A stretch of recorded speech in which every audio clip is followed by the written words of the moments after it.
out today. This is a very, very special panel because this is the first Latin panel. Everywhere else. Also, this is the first horror anthology, Latin horror anthology ever. This is the first of everything. So this is going to be really great. I hope you guys enjoy. This is a time to, let me start over. I really wanted to put this panel together because first, I like to do the first of everything. Second, I did a BIPOC one last year that was very successful, but I don't really see any Latin anything anywhere. And we go through the same thing, black and brown, and I was like, okay, we need this, and I brought it to their attention, and I was saying, okay, what you got? And I did it, and we're here. So, let's get this party started. I'm going to bring up my co-host, which is Matthew Torres, they call him storytelling guy.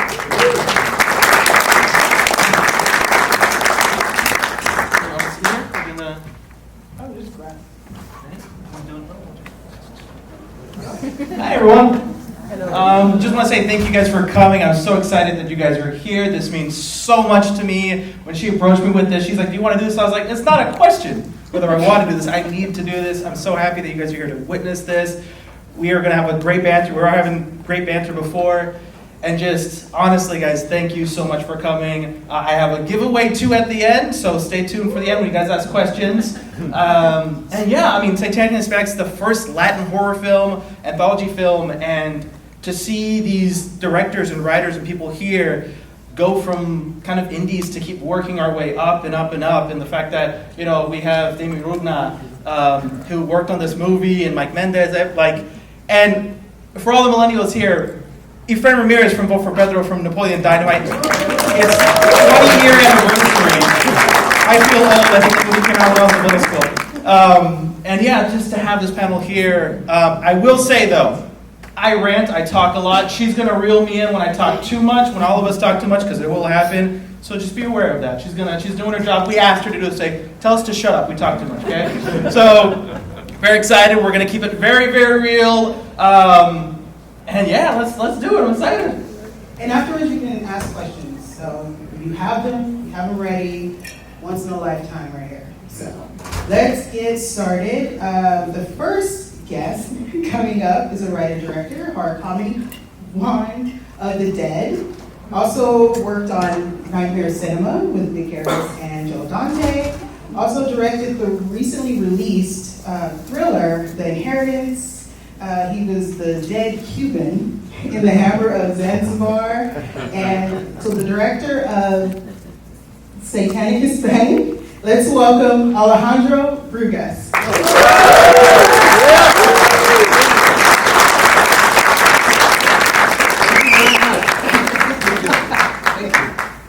Any seat. Thank you. Next we have the director of Big Ass Spider, who wrote direct Friday the 31st and Tales of Halloween, also a really fascinating editor. Yeah. Nightmare Cinema, Critters Attack, and The Shed, which I love The Shed.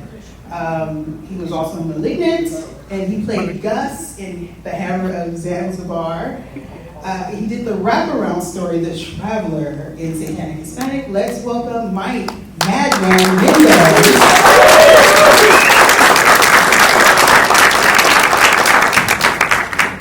Hello. His career consists of guest appearances, television, diverse character roles, ER, American Dad, Scrubs, Pixar, you name it, he was probably in it.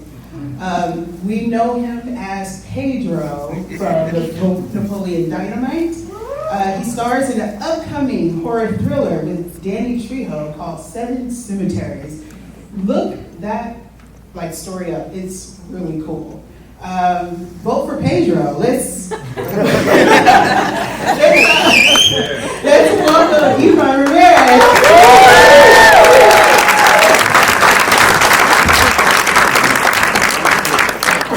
The only chair. Oh, you want to sit right here? I'll put on his lap. So, you guys fine. That's his water. Just water. Are we on? Yeah, great. But how many of you guys were here yesterday? Really, man. I wasn't. So I tried. I was just too scared. So, cool. How many of you guys are alive? No. It actually is my first time being here, which is surprisingly enough because I love horror.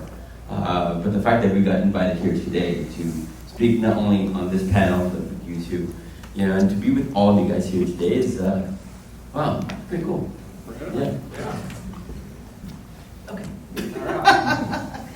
Okay, so we're gonna get started on the questions, and like Matthew said, it's very open. You can ask anything towards the end when we get there, but we're going to be keeping it real when it comes to Latin representation and how it really is working in the film industry. So we're going to start it off with anything you have to say about. We're going to. Yeah, I mean, you want to start off with like the hard questions of like. Just get to it. All right, so as a content creator, I go to red carpets, and there's a lot of times where I'm the only brown dude in the room, and it's really uncomfortable sometimes. And I've had multiple times people go, "Oh, that's not where you guys park for the waiters park over there." I'm like, "Oh no, I'm literally on my way to talk to the CEO of Prime Video." Thank you though, I appreciate that. So my question is, has there been a moment where you guys are like, no, I'm the token, but I'm going to do my best to do what I can do with what I'm getting? Well, we have also gotten that kind of stuff. And when we were doing our first round of interviews in our premiere, we had one interviewer made a joke. It was the five of us, me and Gigi, who's probably going to show up and do a big entrance at some point, Ed Sanchez, and he made the joke. The interviewer made the joke of which one of us was going to be his Uber driver. Jesus Christ. Yeah, so We get that shit all the time. we don't help because I mean, some are good. Like the one They are no longer here. Yeah, well, yeah, that wasn't a good one, but yeah, the one that about how do we get together the rest of the directors if we just went to Home Depot. that was pretty good. But yes, that has been a consistent thing throughout this. If we're available for landscaping, and we might be. So. Actually, we are. When did I driving the other day? Yeah. What was the question? No, yeah, I mean that's like I said, we've all had those experiences there where it's just like If that happens, just take their car, dude, and go for a joyride. Enjoy it while you have it, right? No, but the thing is that when that happens, we just like laugh awkwardly, and then when he leaves, we look at each other and it's like, That was fucked up, right? not cool. Yeah. I get to write a review. So a bit of that, put a bit of that. Look, you could also switch it. The fact that we are here and they're surprised and they don't know what to do. The reality that we exist and we're here. We're telling our stories and we're sharing a part of what we can create, which is the positive outlook on any kind of struggle, right? Is that we are actually making it happen. When these guys approached me about wanting to work on this film, I thought, wow, this is different. Because I normally do comedies or dramas. So when I was approached to do a horror film, I thought, like, yeah, I'm into this. So no, I think that's the one thing too. It's like the fact that you guys with this movie were able to cover comedy and scares. Like that first film scared the shit out. There's no kids, right? The first film scared the shit. Like if you guys have seen Satanic Hispanics, you know that the table scare. Oh my gosh, it's scary. Even yesterday, I was watching this film. I'm like, I know this is gonna happen, so it scares shit out of me, and it did. But at the same time, we have the Dracula one. We have, so for those of you that haven't seen or it's been a while, the Hammer of Zanzibar one. Once again, no kids. Someone beats the shit out of someone else with a demon dick, and it's the wildest. It's spoiler.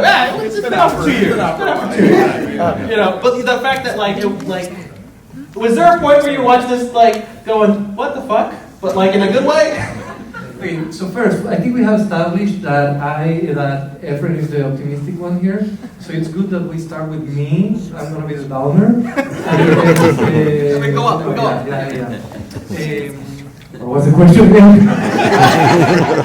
Demon Dick beating what? Yeah, I kept it. I mean, Can we be really clear on the question? Oh, what is it again? I actually kept it. Obviously, that's the kind of thing. And Mike has another one. You know, it's funny because when we were doing the movie, I was about to have the daughter, and the Hammer of Zanzibar is 24 inches, which was exactly how long she was when she was born. So I had to take a picture. One day I was playing with her in my office, and I had the Hammer of Zanzibar there, and I was like, I have to take this picture. So I know it's gonna come back to me in the trial at some point. He was worried that he was going to get canceled by doing it. You know, he was like, should I do this? I'm worried it's not going to go over well. And I'm like, this is why you should do it. This is not more reason you should do it. I have gotten a ton of shit anyway. I'm like, I was like, Mike, I have this idea, but I think you should talk me out of it. And I was like, no, fuck no, you have to do it. and then I was like, okay, maybe I bring it up with the others. Maybe Gigi is going to be the voice of reason or something. I was like, fuck yeah, you have to do that. And yeah, I ended up doing that. And I have gotten some shit. He's gotten some shit about it. But, you know, at the end of the day, it's like that's why we wanted to make the movie, because we know that no studio is going to make that story. No television show is going to make that story. It's kind of up to us that not only do we want to tell our Latino stories, but we also want to kind of do stuff that is different and a little edgier. So for me, it was like, that was exciting. That was exactly what we're looking for. So I'm very happy he did that. Yeah, and it has a lot, like, everything other than the hammer is based on real ceremonies and all that stuff. These are real deities that he's talking about. The thing about that supposed to be secret, that was all based in reality on some real ceremonies that I saw, and I always wanted to talk about it. I just happened to find out about the Popobao and so the Popobao is a real myth. That if you want to do the basic, 30-second pitch of what the Popobao is. It's exactly what it's in the Hammer of Zanzibar. It's a demon from Zanzibar.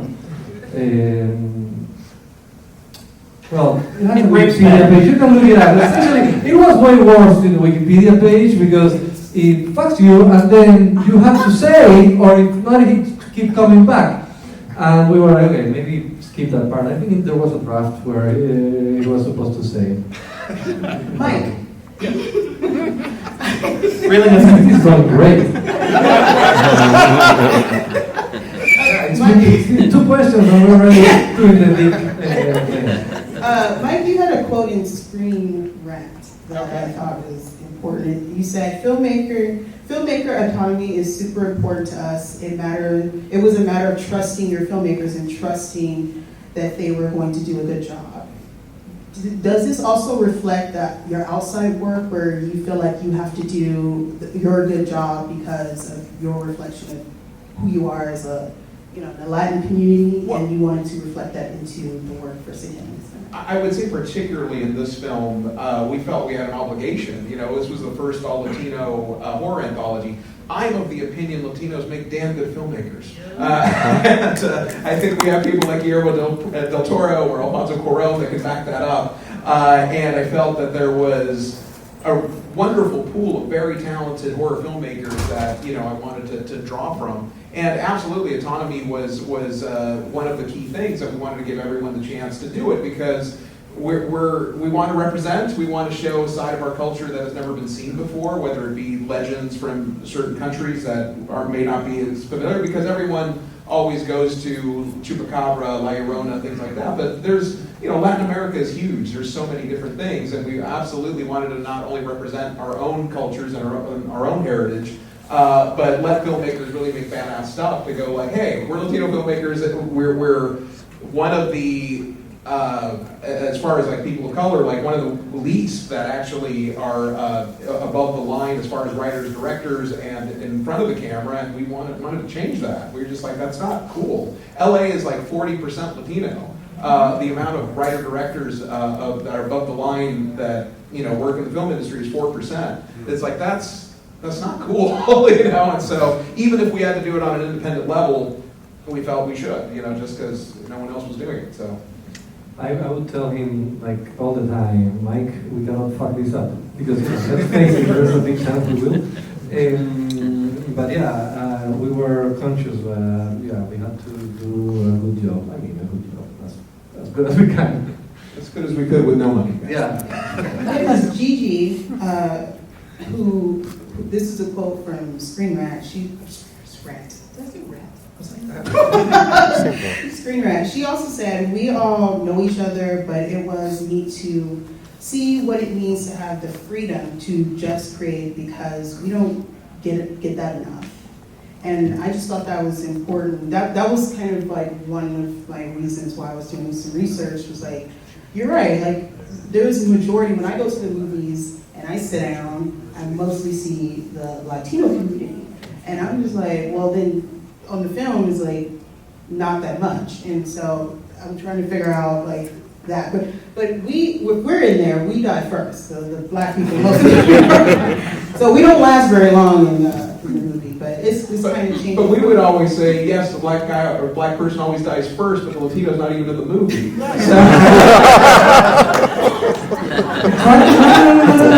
for real. Like, think about the horror movies we grew up with, and try to come up with a Latino character. And really, we do this. And I'm pretty sure you're good at horror trivia. Yeah, Latino characters, the horror movies, 70s or 80s, something like that. Any of them, and really, there are very, very few. So anyway. And there's even less portrayed by Latino actors. Right. There's a few Latino characters, like aliens, right? Yeah. The badass character. Exactly. She's not Latina. She thought the Aliens was like an illegal aliens immigrant movie. That's why she tanned her skin.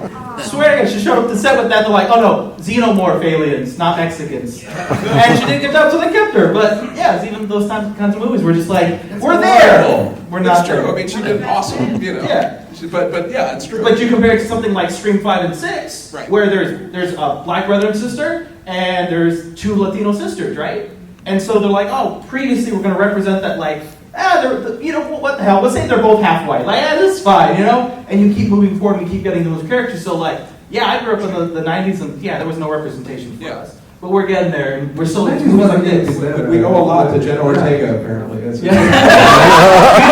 Wednesday, Scream. She's doing it for all of us. She's carrying the weight.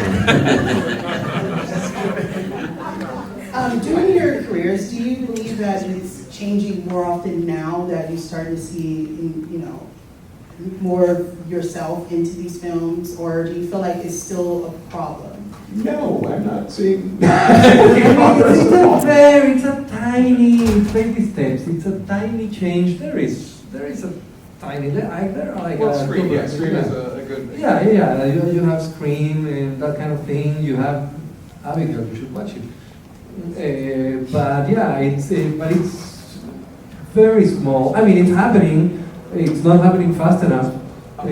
I'll tell you, like, one that kind of upset me. That was like, well, actually, another one. Saw X is one that kind of upset me because there's Latino representation, but everyone is a crook, rapist, prostitute, or thief. And I'm like, see, this is kind of exactly what we're talking about. And I'm like. And the main villains are the white people because they're smart. That was like, Mike and I were watching together. I think we were the only two in the theater. Yeah, sure. It was fun. And we were, at 15 minutes in, I lean and I'm like, Mike, is this a bit racist? And I just want to say, as like someone who loves Aztec mythology, they use the wrong god. They use the god of rain in their dialogue. They have a god of sacrifice, Xicotencatl. His name is the Lord of the Flayed Ones. And they didn't pick him. Right. I don't understand. That's a song. That's exactly like after that I said that to Mike. But another one that upset me. This is from 2 years ago during Hispanic Heritage Month. DC Comics decided, hey, we're going to rep a Latino superhero. Oh, yeah. So they had a Latino Green Lantern on the cover. Cool, great, awesome. Right before publishing, I don't know whose idea it was, but somebody said, you know what they need? What he needs. A bag of tamales in his hand, and they drew in a bag of tamales, so that people would accept it. I mean, how else would you know? I left mine on the chair before. And so that was kind of our thing, and that's why we wanted to represent like different cultures and myths instead of the Taco Bell menu. You know? I'm hungry. I we should find a tamale today. Tamales are good. I mean, I'm not Efren. I have a. Yeah. So you played the traveler in the Yes. film. What was it about the film that you wanted to be a part of? And I also read that both of you gave a lot of freedom to the filmmakers, but did they give you, Efren, a lot of freedom for you to develop the traveler character? Yeah, when Mike approached me, he talked about having to do an anthology about this, the horror fest, of this story, where the traveler, he collects relics, and within these relics, each relic has a story. And I thought that was such a great idea, because not only do we enter the mysticism, but we also enter culture, right, of Latin America, either from Mexico or Central America or South America, which is interesting because everyone has a strong point of view in telling their specific stories, but the history of horror and the characters come about. Even when we talk about, the Aztecs, Matthew does have a lot of information on Instagram, and that's like how we became friends, because I was going, I'm being more informed every day by his information on the history of the Aztecs and their mysticism, whether it was their supernatural belief or what actually occurred while they're in existence of just slicing people up to pieces, and wearing them as shields. And you go, okay. But I thought it was interesting, the fact of playing a character who has lived for over 500 years, to be able to tell his stories and his experiences, not only living life in Mexico, but then crossing over to the United States, even before it was United States, and having to live a life of being chased around by the demon of death, right? And so when Mike and I talked about it, I said, there's a few things about him, which is, one, being chased around and living a life of anxiety, wondering if you're gonna live the next day. What these relics mean to me, if I could use them as some kind of shield, and then the gun at the very end. But the fact that I was given the opportunity to be able to speak upon every story in the anthology of Satanic Hispanics was the reason why I chose to make this film. Because then people who watch this film can really experience different tales from different points of views, from different directors. And it was a joy to work with Mike. And you learned a language for it. You taught yourself. Yeah. There was, I was like, I want to be able to, I go, Mike, I want to be able to talk to one of the cops in French, and I want to be able to speak in Nahuatl, and this is, I mean, if I've lived for so long, why wouldn't I be able to speak different languages? So. There's always like the pass you make in the screenplay, what you do on set, and the edit. I always think of as 3 different passes on the screenplay, but Everett did an entire kind of pass himself where he added, different languages and phrases that were true to, the Aztec language, and it was incredible, and most, I think pretty much we kept all of it, he was like, hey, can I try this, and can I, what if I throw this term in, or whatever, and it was awesome. But the reason that, he cemented the role without question is I got a call one day from the traveler. We had sent him the script, but I got a message on my phone from the traveler with this cool music, kind of letting me know that he was the traveler and that he was coming. And I was like, dude, this guy is into it. He's got it. Yeah. Vote for Pedro, motherfucker. The practical effects were outstanding. And I read that you gave everyone the freedom, of course, but do you think if the film industry would give more freedom to filmmakers, that we'll see more practical effects instead of just stepping in and putting a little bit more? Because I noticed in this one it was just it was it was like this nostalgic feeling. Like I miss this stuff, and especially that under the table scene with Damien's.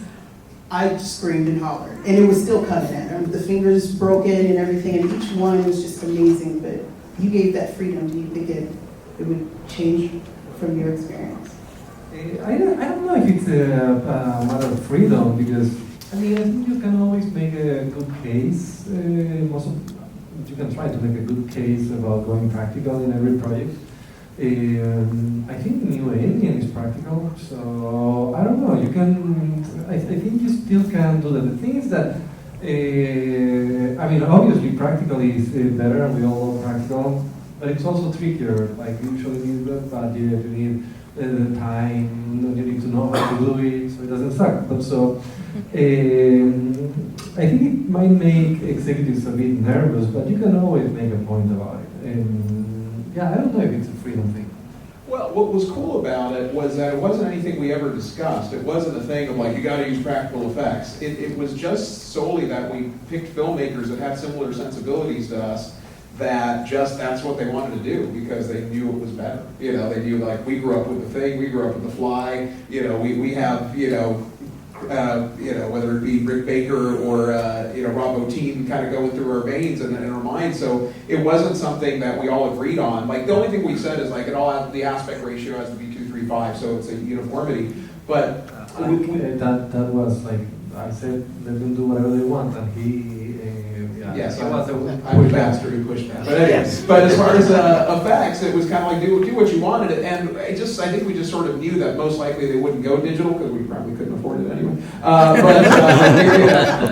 But at the same time, I think everyone just loves practical effects. I know I certainly do. Alejandro does. Yeah, we want to keep the props. Yeah, like, well, that's true. The man keeps his props. He had the kid from Terrified in his living room when he left home, so no one would rob his house. And the other day we were talking to him, and he had the guy from When Evil Lurks sitting behind him. So yeah, that's when you do that kind of stuff. Mike has San La Muerte, and so I have the Hammer of Zanzibar. In front of my bed. It is a thing. I think at a Halloween convention like that, we probably can get it, that we love props and we love masks and we love toys, so if there's anything that we can keep, all for it. So that's the extra bonus of going practical too, is that yes, San La Muerte's in my office, he's got the hammers. Yeah, we were talking about that, like when we were walking the floor earlier. We were like, it would be nice to have some Satanic Hispanic things, like have San La Muerte sell smaller Hammer of Zanzibar. I think those could be a hit. And also a big shout out that we have an incredibly talented, at least for ours, everyone was talented that worked on it, but incredibly talented makeup artist named Norman Cabrera, who's a Cuban artist who's created the Angel of Death for Hellboy 2 for Guillermo del Toro, and it's just amazing. And we're very lucky to have him, and he was actually the one that kind of coined the term Satanic Hispanics, at least for us. I think there's been like DJs and other versions, but we used to, as a side thing, we used to kind of like make heavy metal videos on weekends. The DP was Hispanic, Norman was Latino, as was I, and so he just said, yeah, we're the Satanic Hispanics, and that just kind of stuck, and that's how it kind of became a movie. So I tried to get a booth here. That's all I'm gonna say. I tried. next. Okay. So when you received the completed works, did you use that to create the wraparound story, or was it already there and then you just... No, it was tricky. We actually shot the wraparound first.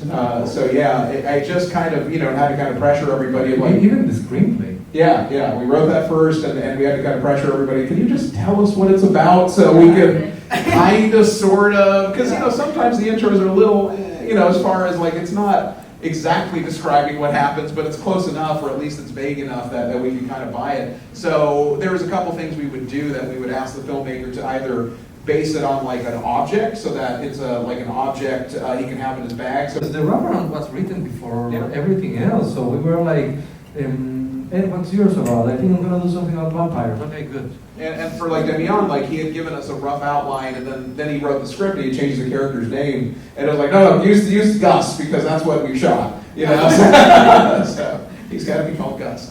So Efren, did you use that information to help create the character, the Traveler, along with what you did your research for? Well, you know, you do your research and you start doing the work with what we have, which is a Traveler. And then when we're entering ghost stories, that's when I started to take a look at the folklore. And then the histories of vampires, like there's vampires in Mexico. But to really explore them and go, all right, I didn't know how dark it would be, but based upon with what's created, I understood that it was supposed to be something really creepy, you know.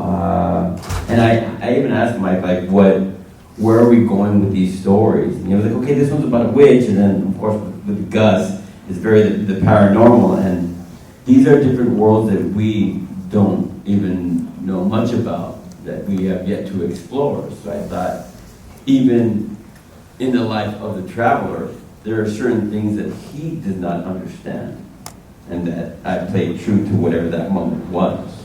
And I also gotta say, even as I played throughout the history with my character, it was so great to be able to work with, you know, Sonia, of course, and with, you know, Lombardo, Boyard, and Greg Rundrich, because these are great actors who I was able to bounce off and play. There was a moment where we were doing a scene, and something happened between Greg and me, and we just got into it.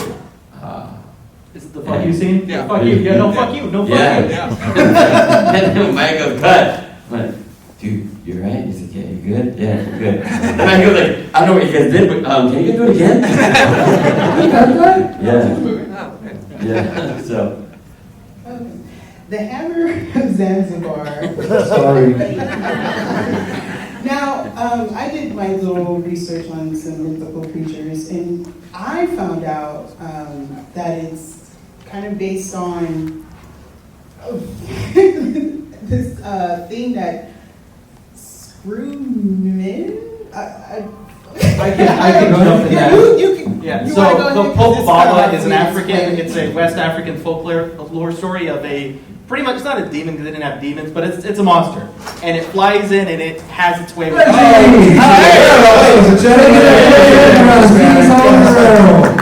need another chair up on stage. We didn't even know she was in town, so she just walked in the door. I'll scoot. It's okay, I'm running on Mexican time, so I'm right on time. Grab a chair. Thank you.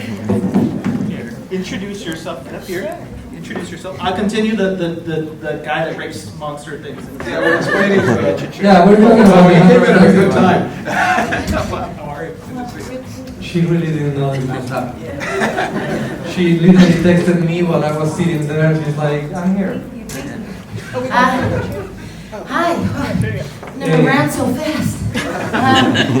Hi, I'm Gigi. Nice to meet you guys. Mucho gusto. I was the director and writer, co-writer of Nahuales, which was the one that took place in Catemaco, Veracruz, which is the birthplace of witchcraft. So I'm the responsible one for the indigenous horror tale where the faces rip off and But wait, it gets pretty nasty. Gigi, when you walked in, we were talking dick. Like I said, I came just on time. That was perfect answer. We were talking about the Hammer of Zanzibar and the Popobala ones, and then you started me like as if you were looking for the Popobala. So Maybe I was. I don't know. I know. Perfect answer. So about Popobala, what? Yeah, sorry. It's a real. Alright, so, so the Popobala, African folktale monster, and my favorite bit of real life history that this happened recently, is a bunch of guys were scared this was happening. So what they did was, 9 guys got together, they got butt naked in a room, and they oiled themselves up. So if the Popobala tried to get them, it couldn't grab onto them, because they were all oiled up and naked. And I'm like, those are gay men. Those are gay men having that's not. All the wives are like, that makes sense. That's why he goes on Friday nights. You know? I smell sequel. Well, Mike wasn't happy when I was working on this because I was sending him pictures for reference all the time, and he didn't know what was going to show up on the phone when. Don't Google demon dick. That's all. African demon. And jumping up real quick. So to introduce you more, so you've done indigenous. You're probably one of the few Latino filmmakers that constantly brings indigenous horror to the main screen. You were in the recent VHS. Yes. And you also did one of your first short films, right? Was that fight scene in the woods, right? There was the indigenous. Oh, Mistress of Bones. Yeah. So if you want to talk about that real quick and just kind of talk about how folklore and how these things are kind of affecting you and how you're bringing this all to the forefront. I mean, I haven't really done anything Popobawa-esque, but I'll leave that for Alejandro. I mean, coming from Mexico City and then moving to Canada, it only felt right to stay close to your roots and use film in a way to express anything you have that is your background and your folklore. And living in Canada, being the only Latino there, not only am I freezing all the time, but definitely was a really good way for me to just find a happy place in Canada. There is all the cultures in the world and not a lot of Latinos except for my house. And so it was a perfect way to discover film. And so through all the short films I've done and the features I've done, it's been the best way to actually bring more of that Mexicanismo, as we say, chingonismo, as we say, into screen. And then the VHS 85 I directed, it only felt right to do based on the earthquake of 85, based in Mexico, but I did not know it was a little too soon. And I was going to get a lot of hate online, and that it was too soon to talk about the earthquake. But sometimes I think genre is the best escapism we have. So we can talk about it. 1985 was too soon? That's what I thought too, but it must have been too traumatizing for Mexico City. Shit, okay. Yeah. There was an article, as soon as that anthology came out, there was an article that came out and it said, the filmmaker responsible for bringing back our nightmares, Gigi, Saul, Guerrero. And I'm like, yeah, oh wait, that's not I was like, wait, that's just compressed, but I mean, it's still good. But yeah, I mean, sometimes maybe it is too soon. Fuck it.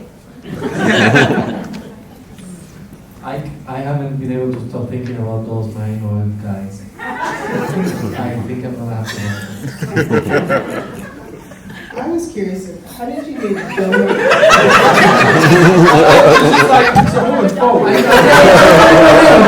Gigi's talking, and I'm thinking how the scene plays. No, it's like, I have an idea. It's like our writing sessions. He says something, and I go, so anyway. Exactly, it's something like that. I can imagine the characters like coming up with like, I have a plan. Okay. You were saying. You were talking about John Ray. Yeah, John Ray. I'm pretty sure he's gonna love getting the call saying, John, it's gonna be you and 8 other guys. One thing I noticed about the Hammer of Zanzibar, it reminded me. Well, I wanted to say it because it reminded me of Evil Dead. Oh, like yeah. it had that element in there. Okay. Okay. I actually pitched that to Remy because I wanted to do like an Evil Dead spin-off. I wanted to do the Cuban cousin of the Kandarian demon. And I pitched the idea of making this around this ceremony and all the stuff that happened. And he loved the idea, but they were making Evil Dead Rise back then. I didn't know that, but they were starting to work on that. So they passed on it, and we never talked about it again. And now apparently everyone is doing an Evil Dead spin-off. But yeah, it had that influence and everything. And I wanted to do like a weird structure. I wanted to like non-linear thing. I do all the chapters. The Hammer of Zanzibar was going to be one chapter because it was sort of like Kill Bill. You have to go get the weapon. It was the Hattori hands of demon deeds. There was another chapter, what happened in Havana, and you know that kind of things. So yeah, there's a lot of Rain and Tarantino there. Do you want to talk about what inspired it? Not the Popobawa, but the ceremony you attended? Well, no, it was an actual ceremony. It was the first job I did on film. I was a camera assistant, and it was late 90s in Cuba, and there was this Spanish documentary doing Santeria ceremonies and palo and all that, and I saw this one, and it was like really creepy, and there was this really old woman. I was carrying a bunch of cables, and there was this really old woman, and she said to me, "Are you from this religion?" And I said, "No." She was like, "Then you cannot look at this." And I was like, carrying cables and looking, because, you know, just in case. And then, and they weren't supposed to be shooting, but the director talked to the cameraman, and they had the code, so some of the staff, when the person was doing the ceremony said, don't shoot this, they would put the camera on the side, but still be shooting. And I was like, oh, fuck, it's not gonna go well. and then at the end, they brought a goat, they got the head of the goat, they poured the blood over an altar, then they grabbed the head, they put rum on the severed neck and started drinking from it and passing it around. And that's the first time I walked out of a set, the last time. I was like, if they pass that shit to us, and but then, this was probably 98, and it stayed with me all this time. What would happen if those things that you're not supposed to show actually get out? And obviously that's why it was John. I had to be the white guy screwing up all the stuff. But yeah, it stayed with me all this time. And I don't know, maybe one day I get to do the Caribbean Evil Dead. One thing I like about the movie is that I learned from it, because I did not know any of these folklores or stories. So as I'm watching it, I was like looking it up. I was like, you're booking your flight to Zanzibar. $670. I already looked it up. Who didn't, Alejandro? So yeah, it was definitely a learning experience to see it, and I just loved everybody in it. So it was just wonderful to go through that. Good. So, will there be a number 2? No. Yeah, here's the bummer, and again, I hate to be the bearer of bad news. We'll go back to one of the first questions, so go ahead. Well, it's like, I wish, I would like nothing more, especially, honestly, as I sit here with Efren, I'm kind of missing being on set, and I'm like, man, because I'm hearing the traveler coming out of you, and I'm like, God, I wish we could do more. But the God's honest truth, it has not done that well. It has done very well critically, and it's done very well with fans, but we could hardly sell territories. It was a huge struggle to get it, for any streamer to buy it. Took a year or something like that for someone to buy it. And after the theatrical, run, which did, I think it kind of broke even, and that's being somewhat kind. The first thing Epic Pictures said to us is like, yeah, there's no sequel. So it was kind of like, that's a bummer. But I don't want to be all doom and gloom.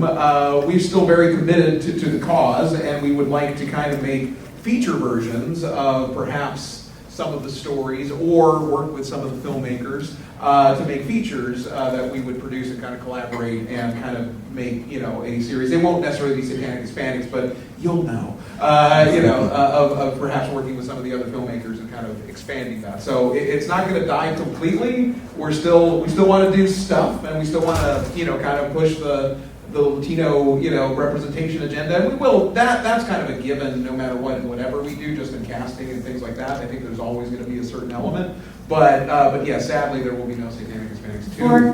For now. Unless something When you think changes. about it, I think part of because when you think about it, the more time passes, the more people see our film, Right. and the more you continue to challenge audiences, the more the word spreads out.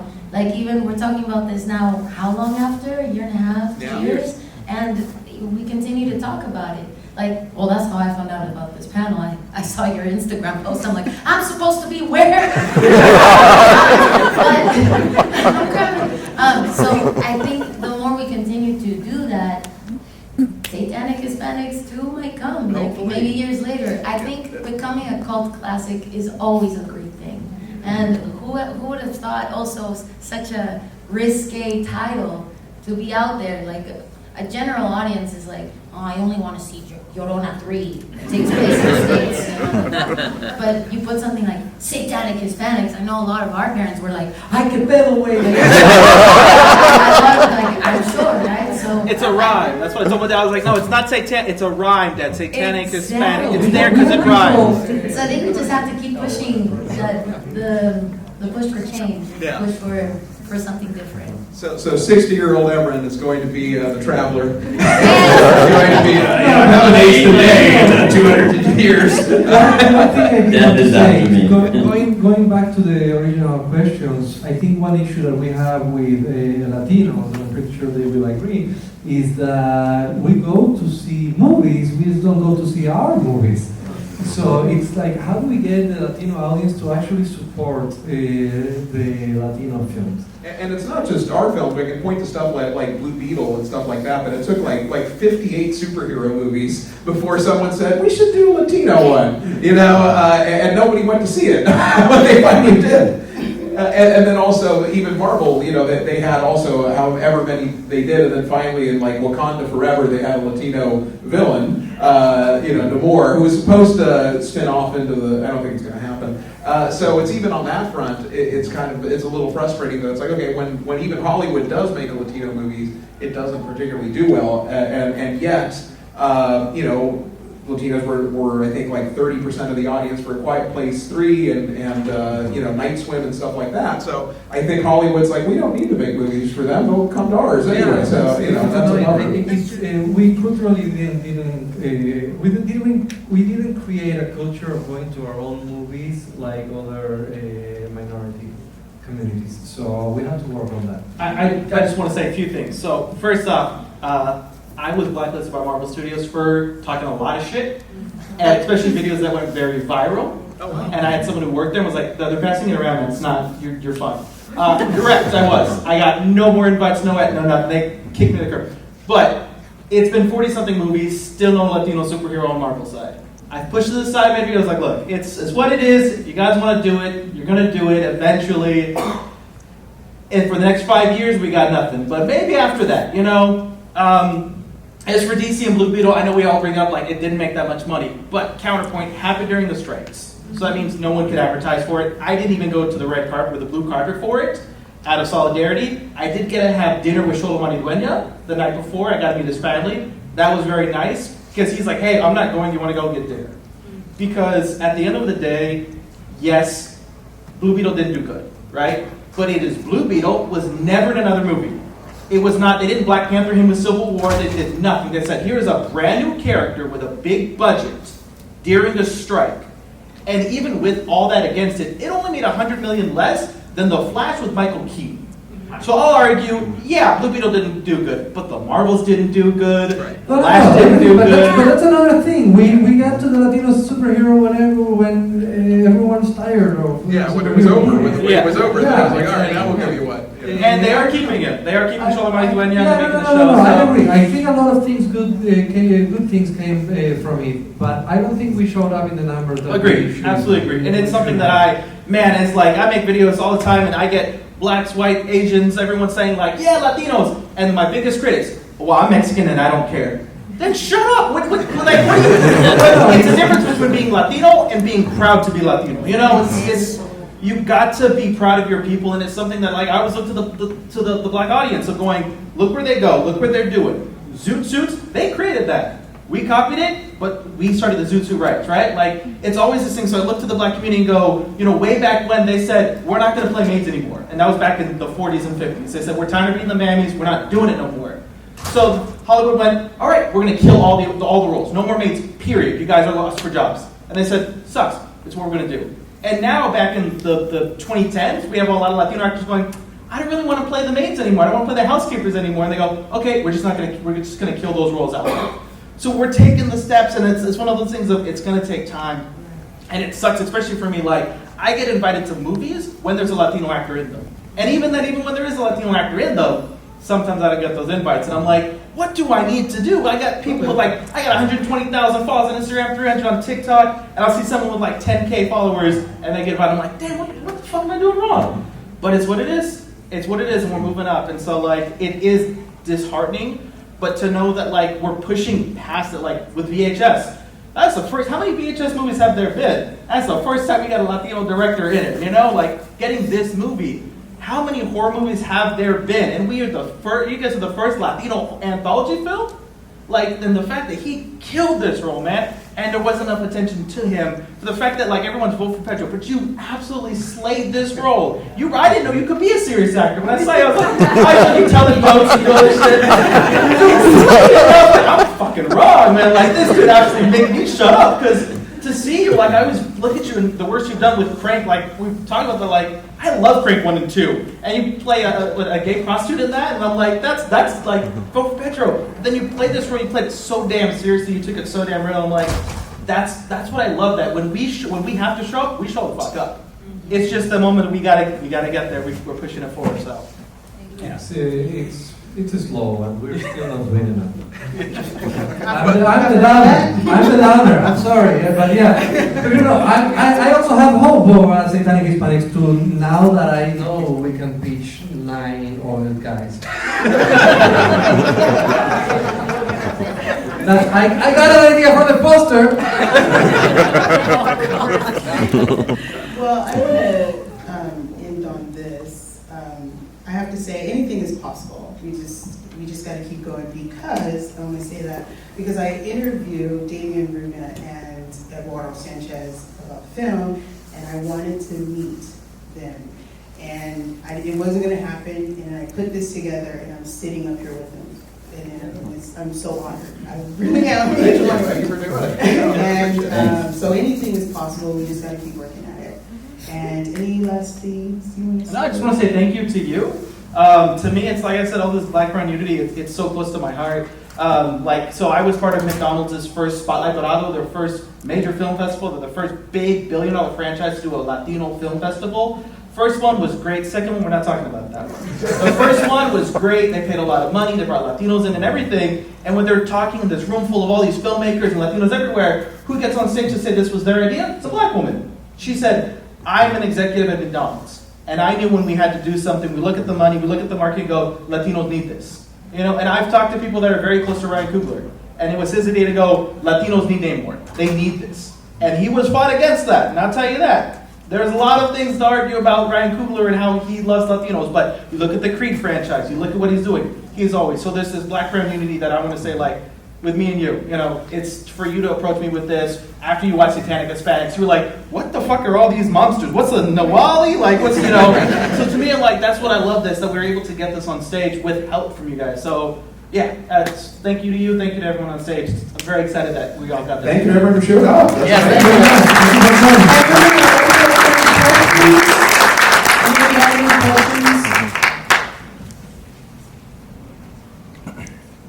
Hello. So I have a bit of like a personal question. Okay. Because just kind of going back off what you said, Epic saying that there will be no number 2. I was curious about like your journey, maybe approaching other studios or anything like that, and even like coming off of. It's like a hard thing because I know you said it didn't do well, but I'm just curious about like each of yours individual journey after like it coming out and just like kind of having this like, hey, this is what we can do. Like, Right. How's that been? Like, yeah. You want me to take it? Yeah. Well, I mean, it's been such a mixed thing. It's mostly been positive because we won Best Director at Fantastic Fest. We got nominated for a Chainsaw Award for Best Wide With real movies. With real movies. We're against Godzilla -1. We're against Megan. We're against like literally all the best horror movies. It was the only thing that was a bummer. Was like, okay, we're by far the smallest one, and we're the only ones that didn't get other jobs after it. Oh yeah. So that was a bit of a bummer. So I can't, again, we've gotten no on Satanic Hispanics 2, and we've been trying very hard to set up our next one. It has not gone well. So it is, but that doesn't mean that we're not trying or not stopping. We'll get something out there, but things are slow out there. So Mike and I mean, we have kept working together after Satanic Hispanics because we cannot get rid of each other. We're like. We're like what? See, that's smooth. Don't finish your sentences. Yeah, exactly. They're like Sunday, it's like I cannot get rid of him. He's like herpes. But so we kept working together. I gave you the chance to say. I gave you the chance to make herpes this time. And yeah, there's a big struggle when we are both working together because clearly we are a couple of idiots. And it's like we try to write serious stuff and somehow we end up going back to the 9 old guys. I wonder where that comes from, though. Yeah, exactly. Which side of us? But yeah, no, we have at least we have 3 things that we're working on, and we're already talking about another one. So yeah, we're gonna have a bunch of projects, and we're gonna try to make them happen. And genuinely want to continue to work with the directors that we've worked with, and hopefully do other things. So that's why I say it's like the Satanic Hispanics may be gone or finished for now. And the reason we can't go elsewhere is that Epic owns it. So I guess if someone else was into it, there's a way, but so far no one has come with a checkbook saying, I really want Satanic Hispanics too. 9 old guys. That'll change it. If another company says, hey, frantic Hispanics or something like that. We're doing that now. But yeah, so we'll try to do more feature stuff. So. Angelic Hispanic. There you go. Also, thank you for asking a question. I have 2 more A's. They're not in this. His wife made them. Yeah, so my wife appreciate them. Shout out to my wife. Old lady.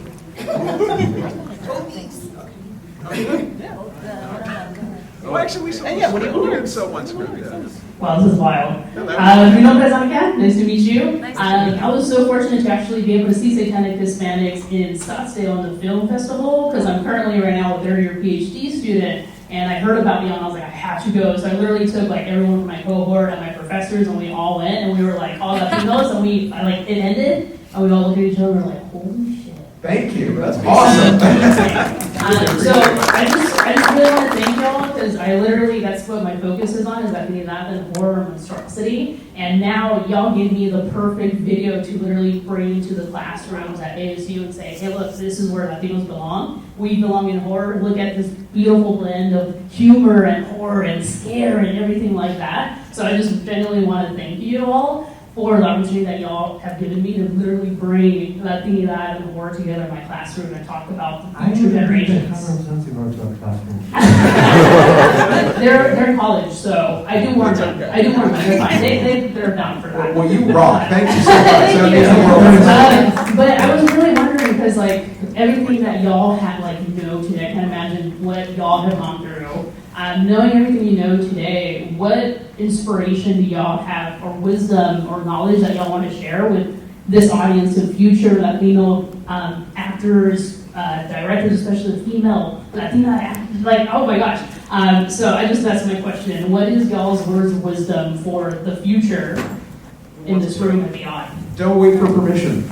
Just do it. Don't, no one's going to come to you and say, oh yeah, we need this. It's like you just have to go and do it, because again, this movie wouldn't exist if we just didn't say, hey, nobody's done it, let's do it, and that's why it exists. So I would say you have to keep pushing because you're gonna get a lot of no's with the Latino stuff. I have a couple of projects and I've had already they are a bit stuck, and I've had already people say, does it have to be Latino? I'm like, yeah, it has to be Latino. I'm not ready to let that go yet. So you're gonna get a lot of that, and you're gonna have to keep pushing. I'm just like, yeah, I couldn't agree more. And even look, being a female and a minority in the industry is pretty tough out there. But even so, the 2 things I'd have to say is, if I bring those cards, those wild cards of being minority, being the youngest as well, there's ageism, and maybe I open the door to sexism or whatever, I never approach any job that I'm up for as a complaint or as an excuse or any kind of energy to let in of poor me, of I have it bad. Brackets, because we already do so bad, right? So if I'm already bringing that energy in, that's already the wrong step forward. You're going backwards. Something my grandma would always say is, never look at any of the cards you have available that makes you you and makes you unique as a negative. Use it as fuel, as the biggest need to tell them what to do. But I didn't want that to stop me whatsoever. And so approaching it just with, I have advantageous assets to me, which makes me the one that stands out of all that pool of people, that's what I'm gonna lean on. And then the second thing I have to say is, never be afraid of failure is the biggest lesson for sure in this business. And finish what you start. A lot of people get discouraged halfway through, and the trolls on YouTube are like, no mames, they're fucking me. It makes me want to give up. And all the execs, and I've been told before that I'm never going to be a filmmaker by an exec. And never, ever be afraid of failure. Because like they said, it all kind of trickles in together. You have to push really, really hard. And it's worth it. It's so worth it. Damn, it's so worth it when it works out. Yeah, that's what I have to say. How many of those do you have? I have one more. One more. Woo. Real quick, because we gotta close out. Okay, so I saw the hand first. Yeah. I wouldn't. I like your shirt. Okay, so I'm wondering, obviously now you can go viral for many things. Like you said, there's cult classics. Obviously you're known as Pedro. Does that bother you? Does it bother you that everyone's like Pedro and they're not necessarily looking at your other stuff? No, what you don't want to do is you don't want to play the villain in the film, because then if the film becomes very popular, people will hate you. So, and I just so happen to play a character that leads with hope. Remember, when, at the time, for me, 20 years ago when I was approached to have these auditions, one for Napoleon Dynamite, the other one for the Alamo. I was going to be a Mexican soldier in the Alamo, and I don't know, 300. So, but when I read Napoleon Dynamite, I just saw this character who took a risk, who took a chance. And even though he was alone, he found a friendship with his friend Napoleon. And in that friendship, they helped each other's dreams come true. And I thought, wow, there's somebody who leads with hope. He's his own kind of leader, and he's exploring something that he doesn't know. We talk about failures, and you know, Carla, my business manager and my best friend, we go through failures all the time. You know, we go through auditions and testing, and we're like, okay, again. Just trying to explore different characters. For me, if I'm able to do 2 films a year, then I've succeeded out of, I don't know, like 20, 40, 50, 100 auditions, right? All you need is that, as Gigi said, that one job. Once you get that, is to do the best you can. Whether it's through comedy or drama or horror, right? My job as an artist is to really explore that world through those characters' points of views and be honest with it. So, and then the rest is up to you guys, because you guys are the other half, the audience, to be able to watch a film and say, yeah, you know, after watching a movie in 10 minutes, you either say, I'm into this, or what is this about? You may have said that was Satanic Hispanics, what is this about? I'm into it. So. I love that you're known for Pedro. People stop me for being Dr. Garcia on the Crest commercials. So Pedro's so much fucking cooler than a fake-ass dentist on your TV. Yeah, so it's all good. You know, for me, if I could represent the culture and being Latino, growing up here in East LA, like I was telling everyone, they have cousins here who live in Long Beach. That's if I could express my own stories within storytelling and making films, then I've accomplished what I want to do already. So, yeah. So thank you everyone for coming out. Thank you all for